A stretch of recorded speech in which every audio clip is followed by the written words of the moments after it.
जैसे ही ये इनपुट मिलता है, स्पेशल टास्क फोर्स में हलचल बढ़ जाती है। एक फोन जाता है डीएसपी विमल कुमार सिंह को, जो एसटीएफ की दूसरी टीम को लीड कर रहे होते हैं और झांसी शहर में मौजूद हैं। फोन पर बताया जाता है कि टारगेट इस वक्त चिरगांव के आसपास है।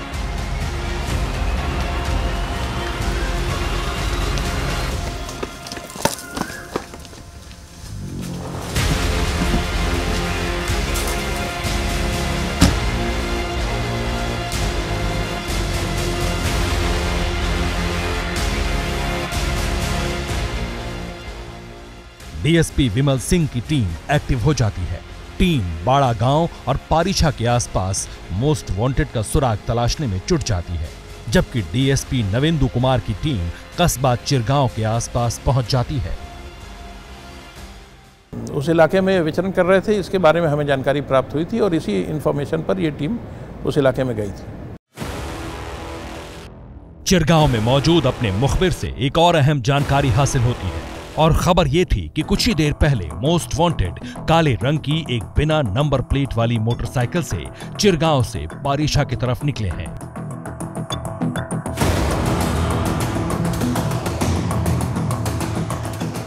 मोटरसाइकिल को गैंगस्टर अतीक अहमद का शूटर गुलाम मोहम्मद चला रहा था, जबकि उसके पीछे अतीक अहमद का बेटा असद बैठा हुआ था।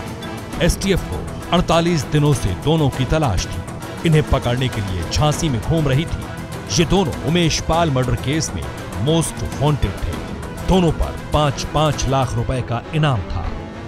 उमेश पाल मर्डर केस की गुत्थी सुलझाने में लगी एसटीएफ और प्रयागराज की पुलिस ने झांसी में 2 संदिग्धों को गिरफ्तार किया। उन दोनों से कड़ी पूछताछ में ये पता लगा कि अतीक अहमद का एक पुराना करीबी असद और गुलाम मोहम्मद की मदद कर रहा है। उसके बाद एसटीएफ की टीम ने अपने सर्विलांस को एक्टिव कर लिया। 24 फरवरी के बाद ये पहली बार था जब एसटीएफ असद और गुलाम से एक कदम आगे चल रही थी।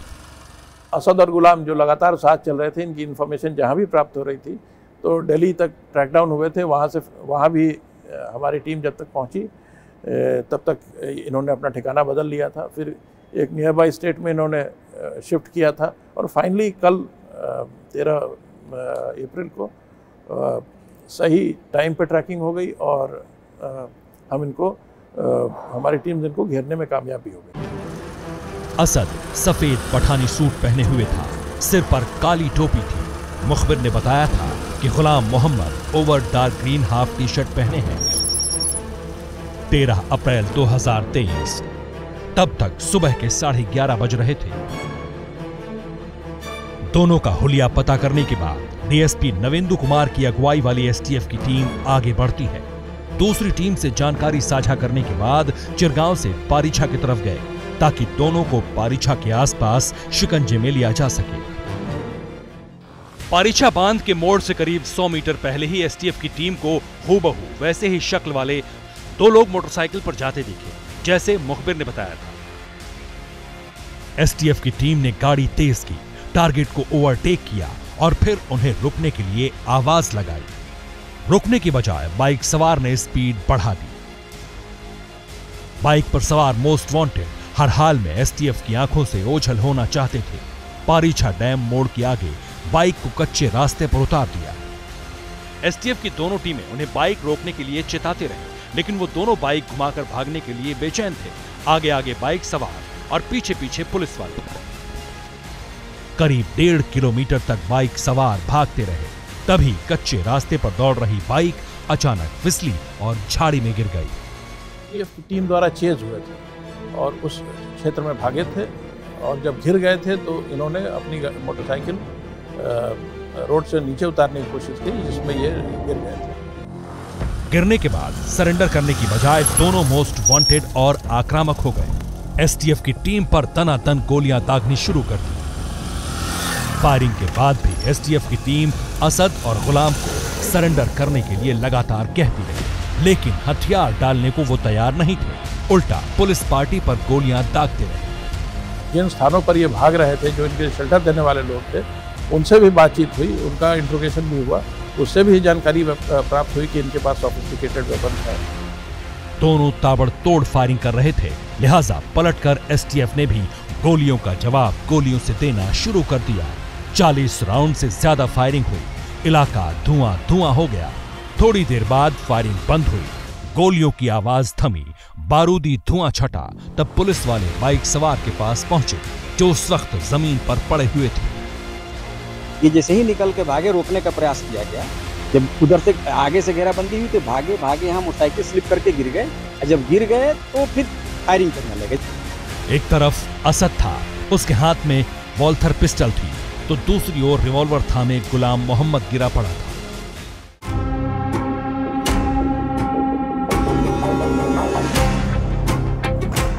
चौबीस फरवरी 2023, प्रयागराज, उत्तर प्रदेश।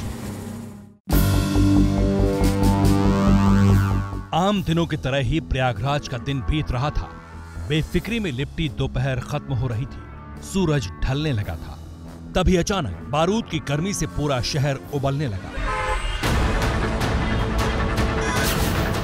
बंदूकबाज और बमबाजों ने उमेश पाल और उसके गनर पर ताबड़तोड़ गोलियां दागनी शुरू कर दी। गैंगस्टर अतीक अहमद के लिए खौफ का दूसरा नाम बन चुके उमेश पाल की हत्या करने वालों में एक था असद अहमद, वल्द अतीक अहमद।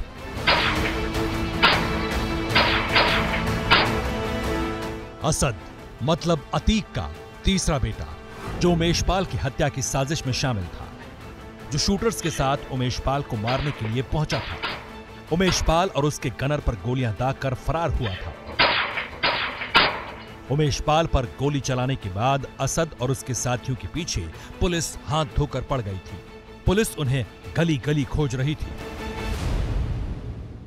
हम उनको ट्रैक करने की कोशिश कर रहे थे। दे वर टेकन बाय सरप्राइज और उन्होंने फायर किया तो एडवांटेज हमारे पास था। इस बार हमारा नुकसान नहीं हुआ। असद को महफूज रखना अतीक और अशरफ के लिए बड़ी चुनौती बन गया था। अपने खूनी बेटे को छिपाने के लिए अतीक ने अपने सारे घोड़े खोल दिए। उसने बेटे की हिफाजत के लिए अपने भरोसेमंद शूटर गुलाम मोहम्मद को भी साथ लगा दिया। 24 फरवरी 2023 को उमेश पाल की हत्या हुई और आप जानकर हैरान रह जाएंगे कि इस हत्याकांड के 24 घंटे बाद तक अतीक का बेटा असद प्रयागराज में ही था। लेकिन अतीक को मालूम था कि असद का प्रयागराज में रहना खतरे से खाली नहीं है, इसीलिए प्रयागराज से असद को बाहर भेजने का प्लान तैयार किया गया। असद प्रयागराज से निकल गया। 26 फरवरी को वो बाइक पर सवार होकर कानपुर पहुंचा। पुलिस को खबर मिल गई थी कि असद और गुलाम कानपुर के लिए निकल गए हैं, लिहाजा पुलिस ने अपने तंत्र को एक्टिव कर दिया। दूसरी तरफ एसटीएफ की team Prayagraj Kanpur national highway के टोल प्लाजा पर लगे सीसीटीवी कैमरों के फुटेज खंगाल रही थी। इस दौरान 50 से ज्यादा गाड़ियों की पहचान की गई। जब तक एसटीएफ के हाथ कोई सुराग लग पाता, तब तक असद और गुलाम मोहम्मद वहां से भी निकल गए। 2 दिनों तक दोनों कानपुर में रहे। अतीक के करीबियों के घर में छिपकर बैठे रहे। अतीक जानता था कि एसटीएफ उसके बेटे के पीछे है और यूपी एसटीएफ से बचकर रहना नामुमकिन सा है। इसलिए उसने असद और गुलाम के छिपने का इंतजाम दिल्ली में करवाया। 2 दिन बाद असद और गुलाम दिल्ली के लिए निकल गए, कानपुर से दिल्ली जाने वाली बस में सवार होकर।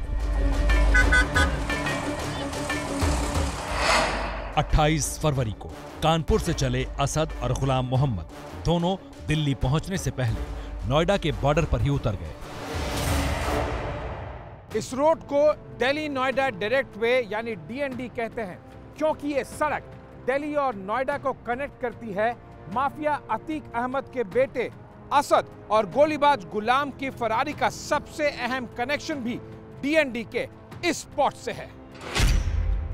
उस रोज अतीक का फरार बेटा असद और शूटर गुलाम मोहम्मद कानपुर से बस में सवार होकर इसी डीएनडी पर पहुंचे थे। यूपी पुलिस पीछे पड़ी थी और पकड़े जाने का डर था, लिहाजा वो बस में यूपी बॉर्डर पार करना नहीं चाहते थे और वो असद और गुलाम मोहम्मद इसी डीएनडी पर उतर गए। गुलाम और असद की डीएनडी पहुंचने की जानकारी अतीक के गुर्गों को पहले से ही दे दी गई थी। जैसे ही वो दोनों बस से नीचे उतरे, उन लोगों ने उनको ऑटो में बिठाया और वो दिल्ली की तरफ रवाना हो गए। पुलिस से भागा भागा फिर रहा असद और गुलाम मोहम्मद दोनों को दिल्ली के संगम विहार लाया गया। देश की राजधानी दिल्ली में असद अहमद और शूटर गुलाम मोहम्मद के रहने का ठिकाना था यही संगम विहार का इलाका। बताया जाता है कि अतीक अहमद के गुर्गों ने बहुत सीक्रेट तरीके से इन दोनों के रहने का इंतजाम यहाँ किया था। असद और गुलाम यूपी पुलिस से बचने के लिए यहीं संगम विहार में छिपे थे।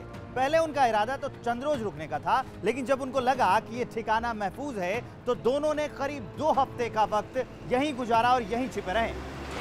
तो जानकारी के मुताबिक असद और गुलाम ने जिस घर में शरण ली थी वो घर संगम विहार में था। इस बीच ये भी जानकारी मिली है कि दोनों छिपाकर बाहर निकलते थे।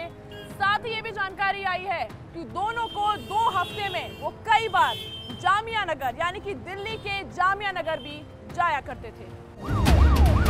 इस दौरान यूपी एसटीएफ की टीम असद को खोज रही थी। पुलिस और हत्यारों के बीच आंख मिचौली जैसा खेल सा चल रहा था, लेकिन कोई सुराग हाथ नहीं लग पा रहा था। जब तक कुछ पता चलता दोनों ठिकाना बदल लेते थे। बताते हैं कि दिल्ली में हैदर नाम के शख्स ने भी असद की छिपने में मदद की। हैदर फिलहाल बरेली जेल में बंद है। अपने गुर्गों के जरिए उसने असद को अंडरग्राउंड रहने में मदद की थी। सबसे सनसनीखेज खुलासा ये भी हुआ जब असद अहमद दिल्ली में छिपकर रह रहा था, तब उसे बचाने के लिए एक पूर्व सांसद ने उसकी मदद की थी, जिसके बारे में कहा जाता है कि वो अतीक अहमद का बेहद करीबी है और अतीक के कहने पर ही उसने असद को पुलिस से बचाने में मदद की। 15 दिनों तक दिल्ली में छिपने के बाद दोनों निकल गए, क्योंकि पकड़े जाने का डर बढ़ गया था। यूपी से दिल्ली होते हुए दोनों का अगला ठिकाना बना राजस्थान। 15 मार्च को असद और गुलाम मोहम्मद दिल्ली से अजमेर निकल गए। वो अजमेर से मुंबई चला गया, मुंबई से पुणे और पुणे से फिर नासिक पहुंचे। बताया जा रहा है कि जब तक असद और गुलाम मोहम्मद महाराष्ट्र में थे तो उस दौरान इन्हें छिपाने में अतीक अहमद के कुछ पुराने करीबियों ने पूरी मदद की थी। रिपोर्ट्स के मुताबिक अंडरवर्ल्ड डॉन अबू सलीम ने अपने गुर्गों के जरिए असद और गुलाम को पनाह दिलवाई थी। अबू सलीम ने आतिक की तब भी मदद की थी जब साल 2007 में वो भी अपने बेटे की तरह फरारी में था। मुंबई और पुणे में असद के छिपने का इंतजाम अबू सलीम ने किया था। वो अबू सलीम जिसकी दहशत से कभी मुंबई थर्राती थी। जांच एजेंसियों को जब इस बात की भनक लगी तो वो महाराष्ट्र में एक्टिव हो गए। भगोड़े असद और गुलाम मोहम्मद को रडार पर लेकर चेज करना शुरू कर दिया, लेकिन जब तक एसटीएफ दोनों तक पहुंचती उससे पहले ही चकमा देकर दोनों फरार हो गए और फिर लौटकर उत्तर प्रदेश में आ गए। 26 फरवरी को प्रयागराज से चले असद और गुलाम मोहम्मद कानपुर, नोएडा, दिल्ली, अजमेर, मुंबई, पुणे होते हुए नासिक और कानपुर पहुंचे। उसके बाद वहां से उत्तर प्रदेश के झांसी शहर को अगला ठिकाना बनाया। फरारी के दौरान शहर शहर भटकते असद और गुलाम मोहम्मद ने कभी ट्रेन की सवारी नहीं की, कभी बस में चढ़े, कहीं ऑटो में, कहीं टैक्सी से सफर किया तो कहीं बाइक पर चले। भागते भागते वो उस झांसी में आ गए जहां मौत पहले से उनका इंतजार कर रही थी।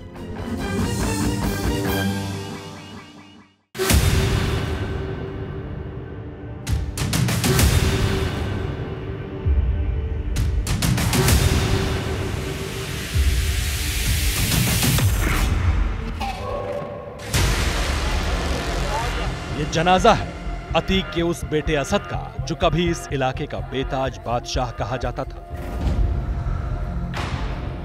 उस असद का जिसके पीछे गाड़ियों का काफिला चला करता था, लेकिन एनकाउंटर के बाद 4 कंधों पर जनाजा था और पीछे पीछे मुट्ठी भर लोग।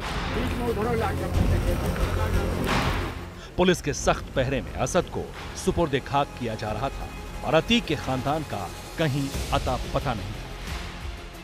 एक बुजुर्ग जो कि असद की मिट्टी से होकर के आ रहे हैं, हम आपको बता दें कि तरीका है कि सबसे पहला हक माता पिता या परिवार का होता है। अगर वो मौजूद ना हो तो जो खून का रिश्तेदार है वो देता है, लेकिन यहाँ पर कोई रिश्तेदार मौजूद था या नहीं था, आप बताएंगे? नहीं जी, कोई रिश्तेदार नहीं था, उनके परिवार का कोई नहीं था। मिट्टी में बुजुर्ग लोगों ने दिया है, मिट्टी शुरुआत किया, सारे लोगों ने मिट्टी दे दिया।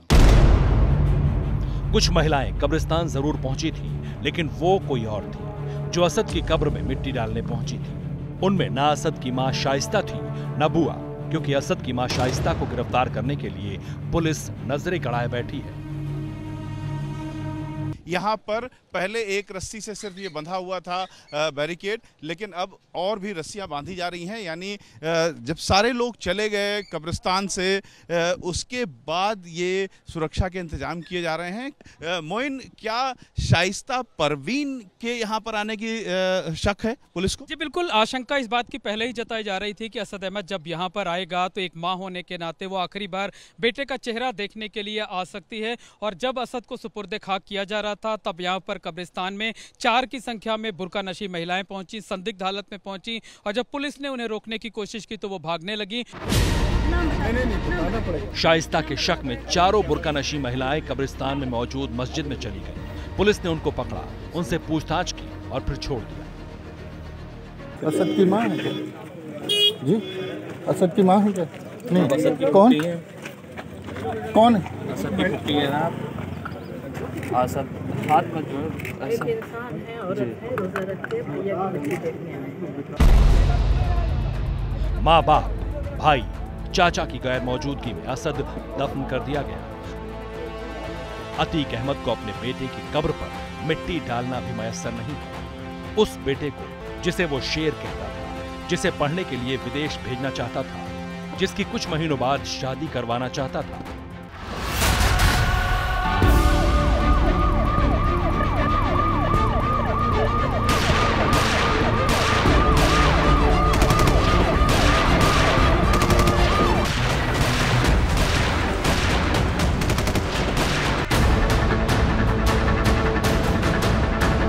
लेकिन अतीक के पाप ने असद को भी बारूदबाज बना दिया। जिस बेटे के हाथ में बंदूक थमाई थी अतीक ने, उसके शरीर में सरकारी गोली धंसते ही माफिया डॉन जार रोने लगा। माफिया की आंखों में आंसू थे। वो काफी देर तक सुबकता रहा। वो आखिरी बार अपने बेटे का मुंह देखना चाहता था, मगर उसकी भी इजाजत अतीक को नहीं मिली। शामिल नहीं हो पा रहे हैं, असद के जनाजे में शामिल होंगे। अल्लाह की चीज थी, अल्लाह ने ले लिया। अतीक इस वक्त पुलिस कस्टडी में है। जो अतीक अहमद अब तक पुलिस को कुछ नहीं समझता था, वो उसके सामने घुटनों के बल बैठा हुआ है। अपने बेटे को खोने के बाद हिस्ट्री शीटर अतीक अहमद तोते की तरह अपने 44 वर्षों का अपराध कबूल करने लगा। जिस उमेश पाल के हत्याकांड में असद शामिल था, उसकी साजिश के बारे में अतीक ने सब कुछ स्वीकार कर लिया। अतीक ने बताया कि खौफ खत्म ना हो, इसलिए उमेश की हत्या की। उमेश पाल की हत्या की साजिश जेल से रची। अतीक की बीवी शाइस्ता ने कोऑर्डिनेट किया। शाइस्ता ने अतीक, अशरफ के लिए मोबाइल सिम का इंतजाम किया। Face time call, net call और व्हाट्सएप कॉल के जरिए बात होती थी। कोडवर्ड में ऑनलाइन चैटिंग ऐप पर बात होती थी। जो कोडवर्ड था उसमें असद का नाम ठाकुर रखा गया था। अतीक ने अशरफ से बात पूरी कर प्लानिंग की। 11 फरवरी 2023 को उमेश पाल हत्याकांड का पूरा खाका तैयार हुआ था। असद और उसके 8 साथियों ने बरेली जेल में अशरफ से मुलाकात की थी। करीब 2 घंटा 10 मिनट तक असद और अशरफ के बीच मुलाकात हुई थी। मुलाकात के लिए असद की आईडी का इस्तेमाल किया गया था। इसी मुलाकात के बाद असद भी हत्याकांड में शामिल हुआ और 11 दिनों के बाद उमेश पाल की हत्या कर दी गई। पुलिस से पूछताछ के दौरान पहली दफा अतीक अहमद ने कबूल किया कि उसका संबंध पाकिस्तान से भी है। अतीक अहमद तोते की तरह सब कुछ उगलता जा रहा था। उसने बताया कि उसका ISI और आतंकी संगठन लश्कर-ए-तैयबा से संबंध है। अतीक अहमद पाकिस्तान से हथियार लेता है। ड्रोन के जरिए पंजाब बॉर्डर पर हथियार गिरता है।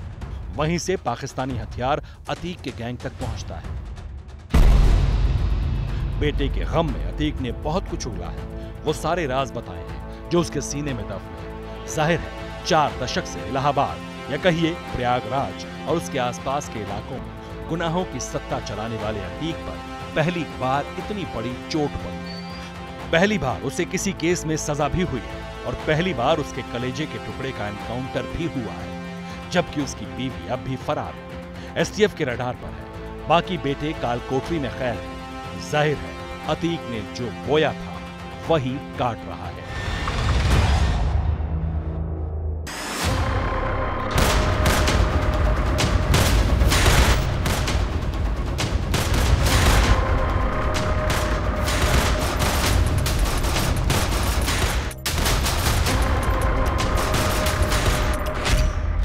चौबीस फरवरी को उमेश पाल के साथ क्या होगा?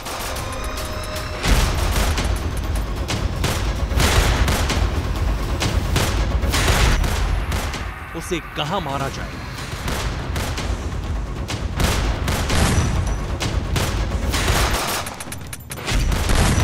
कौन सा शूटर कहां होगा?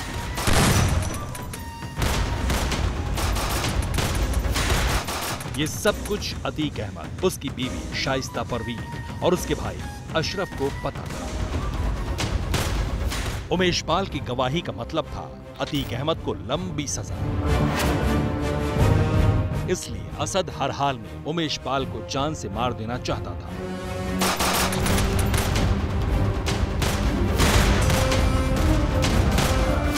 असद और अतीक के शूटर्स ने खाकी से भी खौफ नहीं किया। गुड्डू मुस्लिम ने उमेश पाल के सरकारी गनर पर बम से हमला किया। अतीक गैंग ने उमेश पाल के साथ दोनों गनर की भी जान ले ली। खाकी पर गोली दागने का ऑर्डर अतीक का था।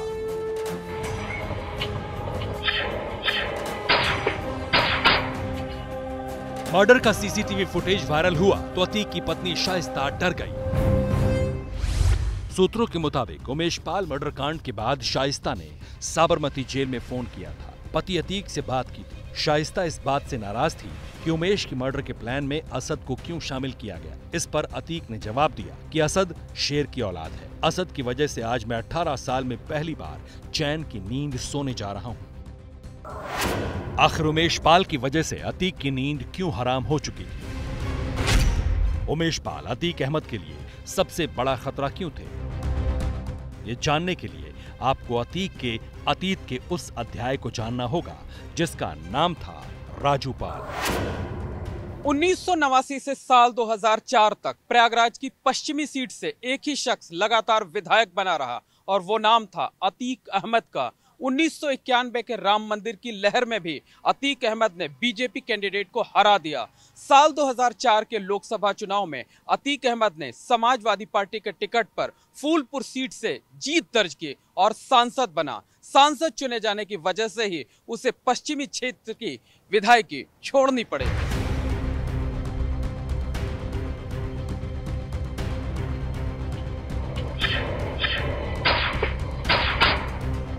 इस सीट से अतीक के काफी करीबी रहे राजू पाल ने बीएसपी के टिकट से ताल ठोकी तो अतीक ने अपने भाई अशरफ को समाजवादी पार्टी के टिकट से चुनावी मैदान में उतारा।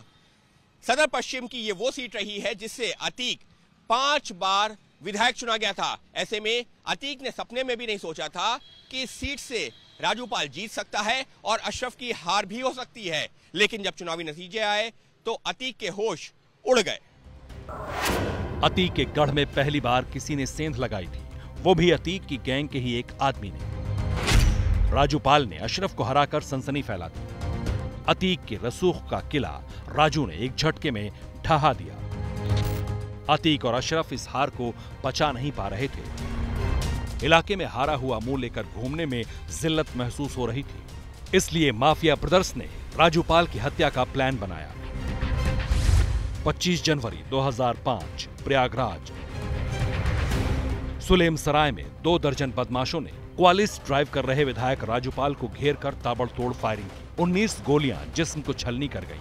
राजूपाल की मौत हो गई।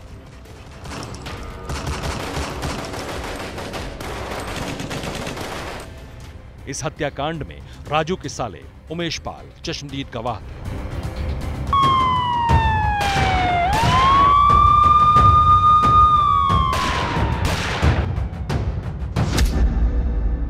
2 सितंबर 2022 विक्की हेडक्वार्टर दिल्ली। वो यूपी पुलिस के लिए एक गौरव का दिन था। क्राइम के खिलाफ आर्टिफिशियल इंटेलिजेंस और तकनीक के शानदार इस्तेमाल के लिए यूपी की स्पेशल टास्क फोर्स को बेस्ट स्मार्ट पुलिस का अवार्ड मिला। यह अवार्ड लेने मंच पर गए एसटीएफ के चीफ अमिताभ यश।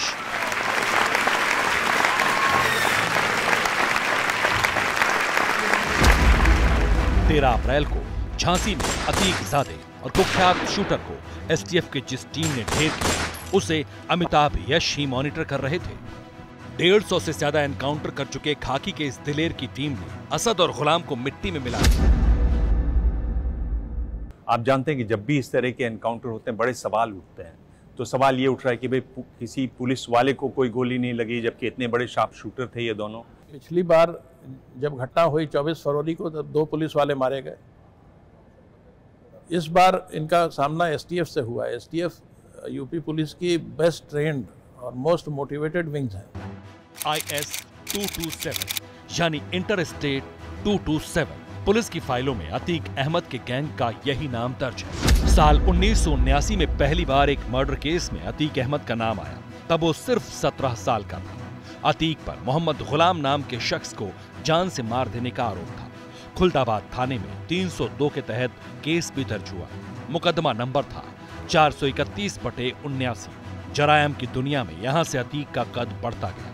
1985 में गुंडा एक्ट और 1986 में गैंगस्टर एक्ट के तहत अतीक पर एक्शन हुआ।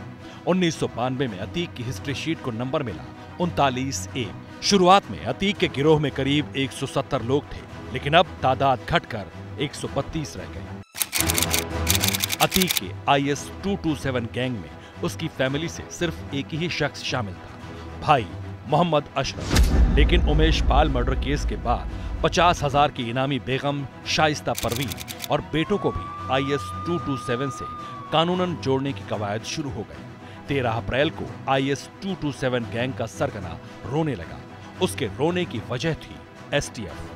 अतीक के बेटे असद की उम्र सिर्फ 19 साल थी, यानी जब राजू पाल का मर्डर हुआ तब असद 1 साल का था। इसके बाद उमेश पाल को जब अतीक एंड कंपनी ने किडनैप किया तब असद 2 साल का था। उसके बाद से 5 लाख रुपए का मोस्ट वांटेड बनने तक असद के नाम सिर्फ एक ही जुर्म था। असद के एनकाउंटर की खबर सुनकर अतीक अहमद फूट फूट कर रोया। अतीक ने कहा सब उसकी वजह से हुआ है। अतीक को क्राइम की वो पाठशाला याद आ गई जहां हेडमास्टर वो खुद था और शागिर्द थे उसके बच्चे। वो बच्चे जो अतीक के नाम पर मरने मारने के लिए हमेशा तैयार रहते थे। मेरी माँ से कहा मैंने कि अब्बा ने जुल्म के खिलाफ आवाज उठाई, आज 26 साल से उन्हें जेल में देख रही हैं। मेरे चचा को जेल में देख रही हैं, मेरे भाई को, अपने बड़े बेटे को जेल में देख रही हैं। कल को मुझे इस लड़ाई में शहीद होना पड़े तो आंसू न बहाना। तो उन्होंने जवाब दिया कि तुम्हारे बाद मेरे 3 बेटे और हैं, मेरे चचा को जेल में देख अभी रही हैं। जिसे आपने सुना ये अली अहमद है। अतीक अहमद का राजनीतिक वारिस अली को ही माना जा रहा था। अली नैनी जेल पहुंचा तो असद ने गैंग को संभाला। 13 अप्रैल को असद मारा गया तो अली नैनी जेल की बैरक में बदहवास हो गया। अतीक अहमद नैनी जेल में अली से मिलने के लिए गिड़गिड़ाता रहा, लेकिन जेल प्रशासन ने इजाजत नहीं दी। 100 में हम 22% हैं। यहाँ कोई 7 है, कोई 8 है, कोई 10 है। हम वोट का समंदर है, वो वोट का नदी और नाला है। ये क्राइम से अटूट कनेक्शन का ही अंजाम है कि अब अतीक को जेल में एर्तुगरुल की सीरीज देने वाला कोई नहीं है। गलतफहमी के शिकार जो लोग अतीक को रॉबिन हुड समझते थे, अतीक का पाकिस्तान कनेक्शन सामने आने के बाद मानो उन्हें सांप सूंघ गया है। सूत्रों के मुताबिक पुलिस की पूछताछ में अतीक ने माना है कि मुंबई में सीरियल ब्लास्ट करवाने वाले अंडरवर्ल्ड से उसका पुराना कनेक्शन है। रिमांड कॉपी के मुताबिक अतीक अहमद ने माना है कि उसके पास हथियारों की कोई कमी नहीं थी। वो पाकिस्तान से हथियारों की खेप मंगवाता था। वो पाकिस्तान से ड्रोन के जरिए गिराए गए हथियार खरीदता था। अतीक के मनी ट्रेल की जांच कर रही ईडी को उसके करीबियों की कंपनी MJ इंफ्रास्टेट प्राइवेट लिमिटेड और मैसर्स जाफरी स्टेट लिमिटेड का पता चला। जब सख्ती से जांच की गई तो ये दोनों शेल कंपनियां निकली। ईडी को पता चला कि इन दोनों कंपनियों के खातों से ISI से जुड़े यूसुफ के लिए मोटी रकम भेजी गई थी। अतीक के टेरर कनेक्शन के साथ ही उसके अंडरवर्ल्ड कनेक्शन का भी बड़ा खुलासा हुआ है। उमेश पाल की हत्या के बाद असद और गुलाम नासिक और पुणे भी गए थे। वहां पुलिस से छिपने में इन दोनों की मदद जेल में बंद डॉन अबू सलेम के गुर्गों ने की थी। 13 अप्रैल को इन गुर्गों पर एसटीएफ भारी पड़ी। ये 2 अपराधी आज मारे गए।